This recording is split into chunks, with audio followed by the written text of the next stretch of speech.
김유정 지음. 장인님, 인젠 내가 이렇게 뒤통수를 긁고 나이가 찼으니 성례를 시켜줘야 하지 않겠느냐고 하면 대답이 늘 이 자식아, 성례구 뭐구 미쳐 자라야지 하고 만다. 이 자라야 한다는 것은 내가 아니라 장차 내 아내가 될 점순이의 키 말이다. 내가 여기에 와서 돈 한 푼 안 받고 일하기를 3년 하고 꼬박이 7달 동안을 했다. 그런데도 미처 못 자랐다니까. 이 키는 언제야 자라는 겐지 짜장영문 모른다. 일을 좀 더 잘해야 한다든지 혹은 밥을 많이 먹는다고 노상 걱정이니까. 좀 덜 먹어야 한다든지 하면 나도 얼마든지 할 말이 많다. 하지만 점순이가 아직 어리니까 더 자라야 한다는 여기에는 어째 볼 수 없이 그만 벙벙하고 만다. 이래서 나는 애초에 계약이 잘못된 걸 알았다. 이태면 이태, 3년이면 3년. 기한을 딱 작정하고 일을 했어야 원할 것이다. 덮어놓고 딸이 자라는 대로 성례를 시켜주마 했으니 누가 늘 지키고 섰는 것도 아니고 그 키가 언제 자라는지 알 수 있는가. 그리고 난 사람의 키가 무럭무럭 자라는 줄만 알았지. 붙박이 키에 모로만 벌어지는 몸도 있는 것을 누가 알았으랴. 때가 되면 장인님이 어련하랴 싶어서 군소리 없이 꾸벅꾸벅 일만 해왔다. 그럼 말이다. 장인님이 제가 다 알아차려서 참 너 일 많이 했다. 고만 장가들어라 하고 살림도 내주고 해야 나도 좋을 것이 아니냐. 시치미를 딱 떼고 도리어 그런 소리가 나올까 봐서 지레 펄펄 뛰고 이 야단이다. 명색이 좋아 대릴사위지 일하기에 싱겁기도 할 뿐더러 이건 참 아무것도 아니다. 숙맥이 그걸 모르고 점순이의 키 자라기만 까맣게 기다리지 않았나. 언젠가는 하도 갑갑해서 자를 가지고 덤벼들어서 그 키를 한번 재볼까 했다마는 우리는 장인님이 내외를 해야 한다고 해서 마주서 이야기도 한마디 하는 법 없다. 우물길에서 언제나 마주칠 적이면 겨우 눈어림으로 재보고 하는 것인데 그럴 적마다 나는 저만큼 가서 제 미키두 하고 논둑에다 침을 퇴 뱉는다. 아무리 잘 봐야 내 겨드랑 다른 사람보다 좀 크긴 하지만 밑에서 너물락 말락 밤낮 요 모양이다. 개돼지는 푹푹 크는데 왜 이리도 사람은 안 크는지 한동안 머리가 아프도록 궁리도 해보았다. 아하, 물동이를 잡구이니까 뼈다귀가 움츠러드나 보다 하고 내가 넌짓이 그 물을 대신 길어도 주었다. 뿐만 아니라 나무를 하러 가면 선앙당에 돌을 올려놓고 점순이의 키 좀 크게 해줍소사. 그러면 다맨 떡 갖다 놓고 고사 드립저니까 하고 치성도 한두 번 드린 것이 아니다. 어떻게 되먹은 킨지 이래도 막무가내니 그래 내 어저께 싸운 것이지 결코 장인님이 밉다든가 해서가 아니다. 뭐를 붓다가 가만히 생각을 해보니까 또 싱겁다. 이 벼가 자라서 점순이가 먹고 좀 큰다면 모르지만 그렇지도 못한 걸 내심어서 뭘 하는 거냐. 해마다 앞으로 축 붉어지는 장인님의 아랫배가 너무 먹은 걸 모르고 내 병이라나 그 배를 불리기 위하여 심곤 조금도 쉽지 않다. 아이구 배야. 난 물 붓다 말고 배를 쓰다듬으면서 그대로 논둑으로 기어올랐다. 그리고 겨드랑이에 꼈던 벼 담긴 키를 그냥 땅바닥에 털썩 떨어치며 나도 털썩 주저앉았다. 일이 암만 바빠도 나 배 아프면 고만이니까. 아픈 사람이 누가 일을 하느냐. 파릇파릇 돋아오른 풀 한 숲을 뜯어들고 다리에 거머리를 쓱쓱 문대며 장인님의 얼굴을 쳐다보았다. 가운데서 장인님이 이상한 눈을 해가지고 한참을 날 노려보더니 너 이 자식 왜 또 이래 응? 배가 좀 아파서유 하고 풀 위에 슬며시 쓰러지니까 장인님은 약이 올랐다. 저도 논에서 철벙철벙 둑으로 올라오더니 잡은 참 내 멱살을 움켜잡고 뺨을 치는 것이 아닌가. 이 자식아, 이러다 말면 누굴 망해 놓을 속셈이냐, 이 대가리를 까놓을 자식? 우리 장인님은 약이 오르면 이렇게 손버릇이 아주 못됐다. 또 사위에게 이 자식 저 자식 하는 이놈의 장인님은 어디 있느냐. 오죽해야 우리 동리에서 누굴 물론하고 그에게 욕을 안 먹는 사람은 명이 짜르다 한다. 조그만 아이들까지도 그를 돌아세 놓고 욕필이 본 이름이 봉필이니까 욕필이 하고 손가락질을 할 만치 두루 인심을 잃었다. 하나 인심을 정말 잃었다면 욕보다 읍의 배 참봉 댁 마름으로 더 잃었다. 버니 마름이란 욕 잘하고 사람 잘 치고 그리고 생김 생기길 호박개 같아야 쓰는 거지만 장인님은 외양에 똑됐다. 장인께 닭말이나 좀 보내지 않는다든가 애벌론 때 품을 좀 안 준다든가 하면 그해 가을에는 영락 없이 땅이 뚝뚝 떨어진다. 그러면 미리부터 돈도 먹고 술도 먹이고 안달재신으로 돌아치던 놈이 그 땅을 슬쩍 돌아앉는다.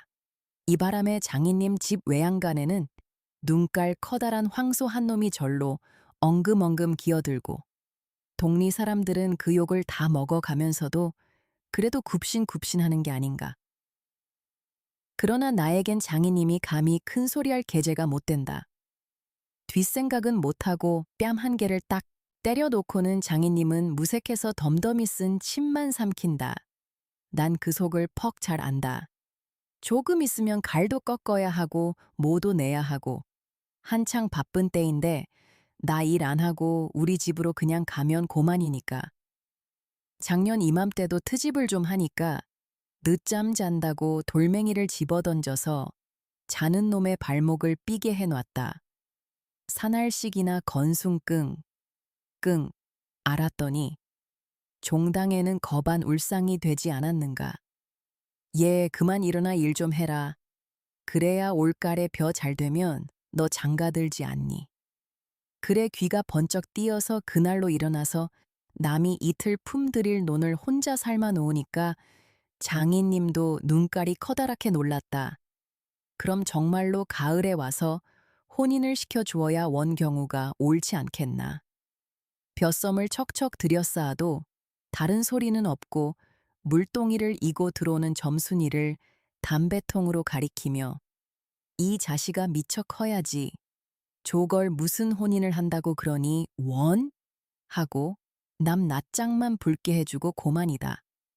골김에 그저 이놈의 장인님 하고 대똘에다 메꽂고 우리 고향으로 내뺄까 하다가 꾹꾹 참고 말았다.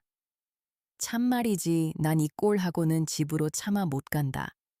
장가를 들러갔다가 오죽 못났어야 그대로 쫓겨왔느냐고 손가락질을 받을 테니까. 논둑에서 벌떡 일어나 한풀 죽은 장인님 앞으로 다가서며 난 갈 테야유 그동안 사경 쳐내슈. 너 사위로 왔지 어디 머슴 살러 왔니? 그러면 얼찐 성례를 해줘야 안 하지유. 밤낮 부려만 먹고 해준다. 글쎄 내가 안 하는 거냐? 그년이 안 크니까. 하고 얼음얼음 담배만 담으면서 늘 하는 소리를 또 늘어놓는다. 이렇게 따져 나가면 언제든지 늘 나만 믿지고 만다. 이번엔 안 된다 하고 대뜸 구장님한테로 판단 가자고 소매자락을 내끌었다. 아, 이 자식아 왜 이래 어른을. 안 간다고 뻗디디고 이렇게 호령은 제 맘대로 하지만 장인님 제가 내 기운은 못 당한다. 막 부려먹고 딸은 안 주고 게다 땅땅 치는 건 다 뭐야. 그러나 내 사실 참 장인님이 미워서 그런 것은 아니다. 그 전날 왜 내가 쇠고개 맞은 본구리 화전밭을 혼자 갈고 있지 않았느냐. 밭 가생이로 돌정마다 야릇한 꽃내가 물컥물컥 코를 찌르고 머리 위에서 벌들은 가끔 붕붕 소리를 친다. 바위 틈에서 샘물 소리밖에 안 들리는 산골짜기니까 맑은 하늘의 봄볕은 이불 속같이 따스하고 꼭 꿈꾸는 것 같다. 나는 몸이 나른하고 몸살을 아직 모르지만 병이 나려고 그러는지 가슴이 울렁굴렁하고 이랬다. 이러이 말이 맘마마. 이렇게 노래를 하며 소를 부리면 여느 때 같으면 어깨가 으쓱으쓱한다. 웬일인지 밭판도 갈지 않아서 온몸에 맥이 풀리고 대고 짜증만 난다. 공연히 소만 드립다 두들기며 아냐 아냐 이 망할 자식의 소 장인님의 소니까 대리를 꺾어줄라. 그러나 내 속은 정말 아냐 때문이 아니라 점심을 이고 온 점순이의 키를 보고 울화가 났던 것이다. 점순이는 뭐 그리 썩 예쁜 계집애는 못 된다. 그렇다고 개떡이냐 하면 그런 것도 아니고 꼭 내 아내가 돼야 할 만치 그저 툭툭하게 생긴 얼굴이다. 나보다 10년이 아래니까. 올해 16인데 몸은 남보다 2살이나 덜 자랐다. 남은 잘도 훤칠이들 크건만 이건 위아래가 몽툭한 것이 내 눈에는 헐없이 감참회 같다. 참외 중에는 감참회가 제일 맛 좋고 예쁘니까 말이다. 둥글고 커단 눈은 서글서글하니 좋고 좀 지쳐 찢어졌지만 입은 밥술이나 톡톡히 먹음직하니 좋다. 아따 밥만 많이 먹게 되면 팔자는 고만 아니냐. 한데 한 가지 파가 있다면 가끔 가다. 몸이 장인님은 이걸 채신이 없이 들까분다고 하지만 너무 빨리빨리 논다. 그래서 밥을 나르다가 때없이 풀밭에서 깻박을 쳐서 흙투성이 밥을 곧잘 먹인다. 안 먹으면 무안해할까 봐서 이걸 씹고 앉았노라면 으적으적 소리만 나고 돌을 먹는 갠지 밥을 먹는 갠지. 그러나 이날은 웬일인지 성한 밥채로 반머리에 곱게 내려놓았다. 그리고 또 내외를 해야 하니까 저만큼 떨어져 이쪽으로 등을 향하고 웅크리고 앉아서 그릇 나기를 기다린다. 내가 다 먹고 물러섰을 때 그릇을 와서 챙기는데 그런데 난 깜짝 놀라지 않았느냐. 고개를 푹 숙이고 밥함지에 그릇을 포개면서 날더러 들으라는지 혹은 제 소린지 밤낮 일만 하다 말 텐가 하고 혼자 쫑알거린다. 고대 잘 내외하다가 이게 무슨 소린가 하고 난 정신이 얼떨떨했다. 그러면서도 한편 무슨 좋은 수가 있는가 싶어서 나도 공중을 대고 혼자 말로 그럼 어떻게 하니까 성례시켜 달라지 뭘 어떻게 하고 되알지게 쏘아붙이고 얼굴이 발개져서 산으로 그저 도망질을 친다. 나는 잠시 동안 어떻게 되는 셈판인지 맥을 몰라서 그 뒷모양만 덤덤히 바라보았다. 봄이 되면 온갖 초목이 물이 오르고 싹이 트고 한다. 사람도 아마 그런가 보다 하고 며칠 내에 부쩍 속으로 자란 듯 싶은 점순이가 여간 반가운 것이 아니다. 이런 걸 멀쩡하게 안직 어리다고 하니까. 우리가 구장님을 찾아갔을 때 그는 쌀이문 밖에 있는 돼지우리에서 죽을 퍼주고 있었다. 서울에 좀 갔다 오더니 사람은 점잖아야 한다고 웃셈이. 얼른 보면 지붕 위에 앉은 제비 꼬랑지 같다. 양쪽으로 뾰족이 뻗치고 그걸 에헴 하고 늘 쓰다듬는 손버릇이 있다. 우리를 멀뚱히 쳐다보고 미리 알아챘는지 왜 일들 허다 말고 그래 하더니 손을 올려서 그 에헴을 한번 후딱 했다. 구장님, 우리 장인님과 츠메 계약하기를. 먼저 덤비는 장인님을 뒤로 떠다 밀고 내가 허둥지둥 달려들다가 가만히 생각하고 아니 우리 빙장님과 츠메 하고 첫 번부터 다시 말을 고쳤다. 장인님은 빙장님 해야 좋아하고 밖에 나와서 장인님 하면 괜스레 골을 내려든다. 뱀도 뱀이래야 좋으냐고 창피스러우니 남 듣는 데는 제발 빙장님, 빙모님 하라고 일상 당조짐을 받아오면서 난 그것도 자꾸 잊는다. 당장도 장인님 하다. 옆에서 내 발등을 꾹 밟고 곁눈질을 흘기는 바람에야 겨우 알았지만 구장님도 내 이야기를 자세히 듣더니 퍽딱한 모양이었다. 하기야 구장님뿐만 아니라 누구든지 다 그럴 게다. 길게 길러둔 새끼 손톱으로 코를 후벼서 저리 탁 튀기며 그럼 봉필씨, 얼른 성례를 시켜 주구려. 그렇게까지 제가 하고 싶다는 걸 하고 내 짐작대로 말했다. 그러나 이 말에 장인님은 삿대질로 눈을 부라리고 아 성례구 뭐구 계집애 년이 미쳐 자라야 할 게 아닌가? 하니까 고만 멀수룩해서 입맛만 쩍쩍 다실 뿐이 아닌가. 그것도 그래. 그래 거진 4년 동안에도 안 자랐다니. 그 킨 은제 자라지유? 다 그만두고 사경 내슈. 글쎄 이 자식아. 내가 크질 말라고 그랬니? 왜 날 보고 떼냐? 빅모님은 참새만한 것이 그럼 어떻게 엘 낳지유? 사실 장모님은 점순이보다도 귀때기 하나가 작다. 장인님은 이 말을 듣고 껄껄 웃더니 그러나 암만 해도 돌씹은 상이다. 코를 푸는 척하고 날 은근히 골리려고 팔꿈치로 옆 갈비깨를 퍽 치는 것이다. 더럽다. 나도 종아리에 파리를 쫓는 척하고 허리를 구부리며 그 궁둥이를 콱 때밀었다. 장인님은 앞으로 우찔근하고 쌀이 뭉게로 쓰러질 듯하다. 몸을 바로 고치더니 눈총을 몹시 쏘았다. 이런 상년의 자식 하곤 싶으나 남의 앞이라서 차마 못하고 섰는 그 꼴이 보기에 퍽 쟁그라웠다. 그러나 이 밖에는 별반 신통한 귀정을 얻지 못하고 도로 논으로 돌아와서 모를 부었다. 왜냐면 장인님이 뭐라고 귓속말로 수군수군하고 간 뒤다. 구장님이 날 위해서 조용히 데리고 아래와 같이 일러주었기 때문이다. 뭉태의 말은 구장님이 장인님에게 땅 두 마지기 얻어 붙이니까 그래 꿰었다고 하지만 난 그렇게 생각 않는다. 자네 말도 하기야 옳지. 앞나이 찼으니까 아들이 급하다는 게 잘못된 말은 아니야. 허지만 농사가 한창 바쁜 때 일을 안 한다든가 집으로 달아난다든가 하면 손의 죄로 그것도 징역을 가거든. 여기에 그만 정신이 번쩍 났다. 왜 요전에 삼포말서 산에 불 좀 놓았다고 징역 간 거 못 봤나? 제 산에 불을 놓아도 징격을 가는 이땐데 남의 농사를 버려주니 죄가 얼마나 더 중한가. 그리고 자넨 정장을 사경 받으러 정장 가겠다 했다.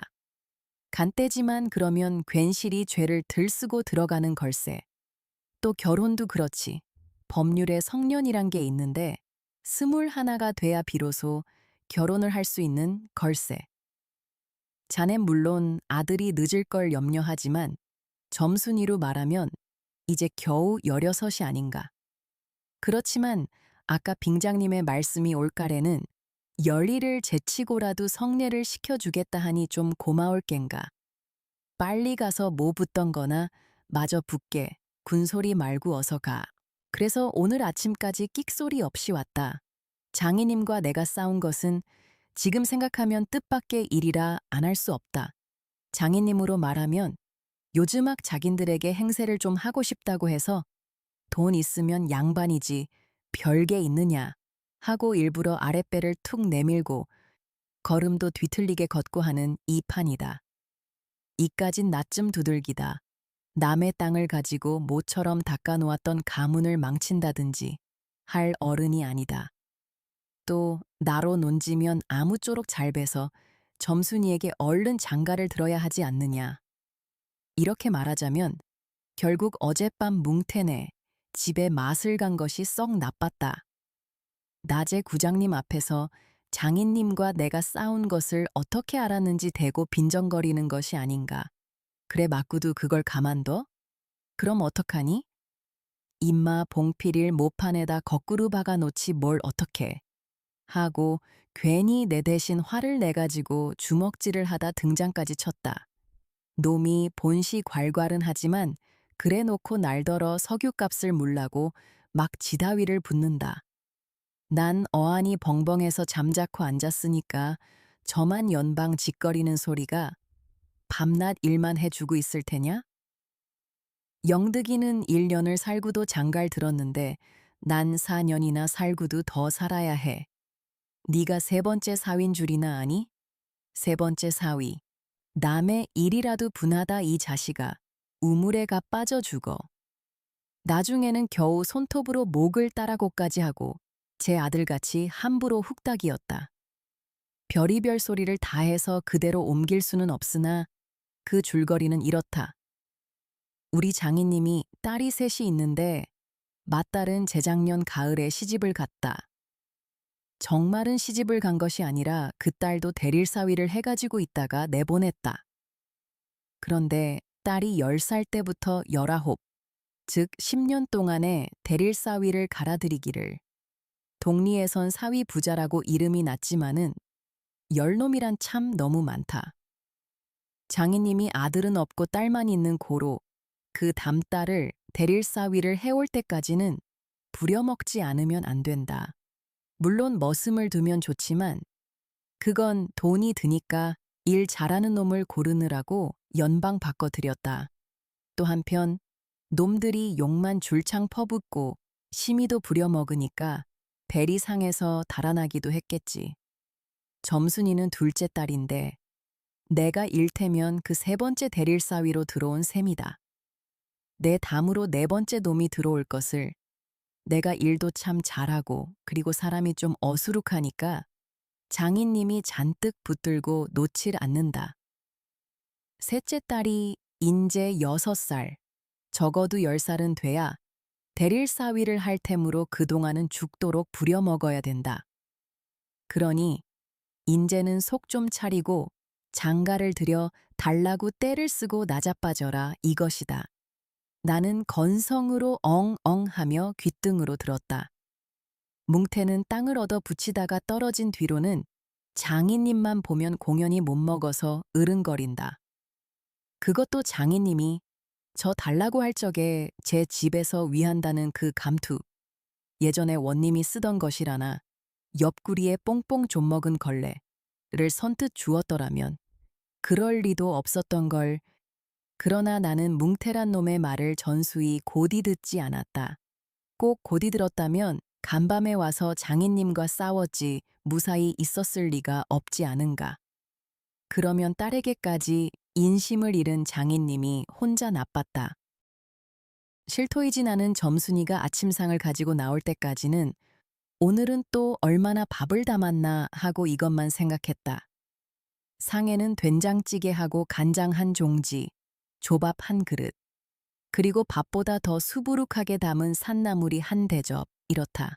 나물은 점순이가 틈틈이 해오니까 2대접이고 4대접이고 멋대로 먹어도 좋으나 밥은 장인님이 한 사발 외엔 더 주지 말라고 해서 안 된다. 그런데 점순이가 그 상을 내 앞에 내놓으며 제 말로 짓거리는 소리가 구장님한테 갔다 그냥 온담 그래 하고 엊그제 산에서와 같이 되우쫑알거린다. 따는 내가 더 단단히 덤비지 않고 만 것이 좀 어리석었다. 속으로 그랬다. 나도 저쪽 벽을 향하여 외면하면서 내 말로 안 된다는 걸 그럼 어떡헌담 하니까 쇠물 잡아채지 그냥 더 이 바보야 하고 또 얼굴이 빨개지면서 성을 내며 안으로 셀쭉하니 튀들어가지 않느냐. 이때 아무도 본 사람이 없었게 망정이지 보았다면 내 얼굴이 어미 잃은 황새 새끼처럼 가엾다 했을 것이다. 사실 이때만큼 슬펐던 일이 또 있었는지 모른다. 다른 사람은 앞만 못생겼다 해도 괜찮지만 내 아내 될 점순이가 병신으로 본다면 참 신세는 따분하다. 밥을 먹은 뒤 지게를 지고 일터로 가려 하다 도로벗어 던지고 바깥마당 공석 위에 들어 누워서 나는 차라리 죽는 이만 같지 못하다 생각했다. 내가 일 안 하면 장인님 저는 나이가 먹어 못하고 결국 농사 못 짓고 만다. 뒷짐으로 트림을 꿀꺽 하고 대문 밖으로 나오다 날 보고서 이 자식아 너 왜 또 이러니? 광역이 났어유 아이구 배야. 기껏 밥 처먹고 나서 무슨 광격이야. 남의 농사 버려주면 이 자식아 징역 간다 봐라. 가두 조하유 아이구 배야. 참말 난 일 안 해서 징역 가도 좋다 생각했다. 이루 아들을 낳아도 그 앞에서 바보 이렇게 별명을 들을 테니까 오늘은 열쪽이 난데도 결정을 내고 싶었다. 장인님이 일어나라고 해도 내가 안 일어나니까 눈에 독이 올라서 저편으로 힝하게 가더니 지게 막대기를 들고 왔다. 그리고 그걸로 내 허리를 마치 들떠 넘기듯이 쿡 찍어서 넘기고 넘기고 했다. 밥을 잔뜩 먹고 딱딱한 배가 그럴 적마다 퉁겨지면서 벨창이 꼿꼿한 것이 여간 캥기지 않았다. 그래도 안 일어나니까 이번엔 배를 지게 막대기로 위에서 쿡쿡 찌르고 발길로 옆구리를 차고 했다. 장인님은 원체 심청이 굳어서 그렇지만 나도 저만 못하지 않게 배를 채웠다. 아픈 것을 눈을 꽉 감고 넌 해라 난 재미단 듯이 있었으나 볼기짝을 후려갈 길 적에는 나도 모르는 결에 벌떡 일어나서 그 수염을 잡아챘다마는 내 골이 난 것이 아니라 정말은 아까부터 부엌 뒤 울타리 구멍으로 점순이가 우리들의 꼴을 몰래 엿보고 있었기 때문이다. 가뜩이나 말 한마디 톡톡히 못한다고 바보라는데 매까지 잠자코 맞는 걸 보면 짜장 바보로 알 게 아닌가. 또 점순이도 미워하는 이까짓 놈의 장인님 나하곤 아무것도 안 되니까 막 때려도 좋지만 사정 보아서 수염만 채고 제 원대로 했으니까 이때 점순이는 퍽 기뻤겠지. 저기까지 잘 들리도록 이걸 까셀라 부다 하고 소리를 쳤다. 장인님은 더 약이 바짝 올라서 잡은 참 지게 막대기로 내 어깨를 그냥 내리갈겼다. 정신이 다 아찔하다. 다시 고개를 들었을 때 그때엔 나도 온몸에 약이 올랐다. 이 녀석의 장인님을 하고 눈에서 불이 퍽 나서 그 아래 밭있는 넝알로 그대로 떠밀어 굴려버렸다. 조금 있다가 장인님이 씩 하고 한번 해보려고 기어오르는 걸 얼른 또 떠밀어 굴려버렸다. 기어오르면 굴리고 굴리면 기어오르고 이러길 한 너댓 번을 하며 그럴 적마다 부려만 먹고 왜 성례 안 하지유. 나는 이렇게 호령했다. 하지만 장인님이 선뜻 오냐 내리라도 성례시켜 주마 했으면 나도 성가신 걸 그만두었을지 모른다. 나야 이러면 때린 건 아니니까 나중에 장인 쳤다는 누명도 안 들을 터이고 얼마든지 해도 좋다. 한 번은 장인님이 헐떡헐떡 기어서 올라오더니 내 바짓가랑이를 요렇게 노리고서 단박 움켜잡고 매달렸다. 악! 소리를 치고 나는 그만 세상이 다 팽그르 도는 것이 빙장님, 빙장님, 빙장님 이 자식 잡아먹어라, 잡아먹어. 할아버지, 살려줍쇼, 할아버지, 하고 두 팔을 허둥지둥 내절. 적에는 이마에 진땀이 쭉 내솟고 인젠 참으로 죽나보다 했다. 그래도 장인님은 놓질 않더니 내가 기어이 땅바닥에 쓰러져서 거진 까무러치게 되니까 놓는다. 더럽다 더럽다. 이게 장인님인가? 나는 한참을 못 일어나고 쩔맸다. 그러다 얼굴을 드니 눈에 참 아무것도 보이지 않았다. 사지가 부르르 떨리면서 나도 엉금엉금 기어가 장인님의 바짓가랑이를 꽉 움키고 잡아 낚었다. 내가 머리가 터지도록 매를 얻어맞은 것이 이 때문이다. 그러나 여기가 또한 우리 장인님이 유달리 착한 곳이다.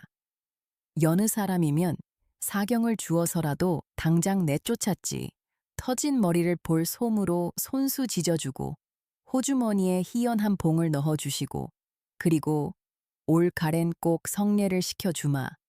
아무 말 말고 가서 뒷골에 콩밭이나 얼른 갈아라 하고 등을 두덕여 줄 사람이 누구냐. 나는 장인님이 너무나 고마워서 어느덧 눈물까지 났다.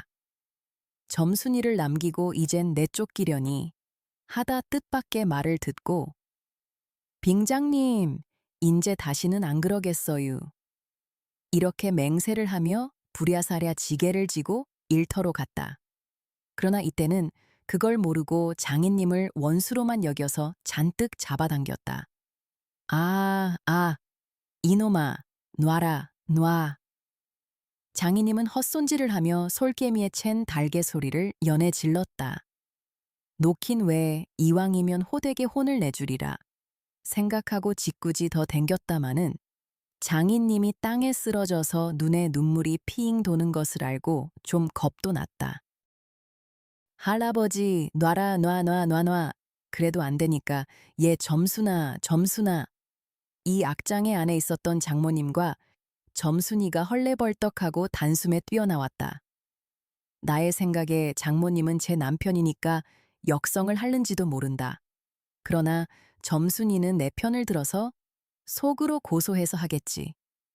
대체 이게 웬 속인지 지금까지도 난 영문을 모른다. 아버지를 혼내주기는 제가 내려놓고 이제 와서는 달려들며 에그머니 이 망할 게 아버지 죽이네 하고 내 귀를 뒤로 잡아당기며 마냥 우는 것이 아니냐. 그만 여기에 기운이 탁 꺾이어 나는 얼빠진 등신이 되고 말았다. 장모님도 덤벼들어 한쪽 귀마저 뒤로 잡아채면서 또 우는 것이다. 이렇게 꼼짝도 못하게 해놓고 장인님은 지게 막대기를 들어서 사문 내려 조겼다. 그러나 나는 구태여 피하려지도 않고 암만 해도 그 속 알 수 없는 점순이의 얼굴만 멀거니 들여다보았다. 이 자식, 장인 입에서 할아버지 소리가 나오도록 해?